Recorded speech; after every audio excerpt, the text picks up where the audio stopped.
Scientists have announced a new carbon capture system that they say is the least expensive one ever created. So will it save us from the climate crisis? I'm Dan Riskin. Researchers in Washington State are getting headlines for a new way to pull CO2 out of the air that uses less energy and less water than any technology before it. First things first though, this isn't an invention you'd put out in the world to suck CO2 out of the sky.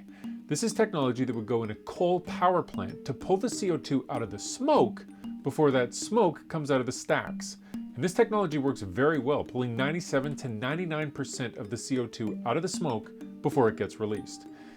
The thing is though, most coal plants already do that. What is new here is that the researchers have found a way to convert that captured CO2 into methanol, which can then be sold or used directly for other uses, like burning it as a fuel or creating materials. That makes this technology extremely valuable economically.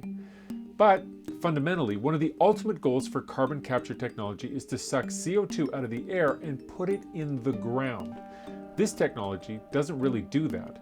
It does give us a way to use carbon more than once, but when the methanol gets burned, the carbon ultimately goes into the atmosphere.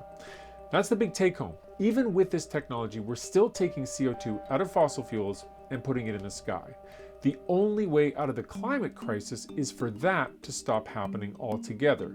So while this might buy us a little more time by improving our efficiency, this latest breakthrough isn't really a solution to the climate crisis itself. For CTVnews.ca, I'm Dan Riskin.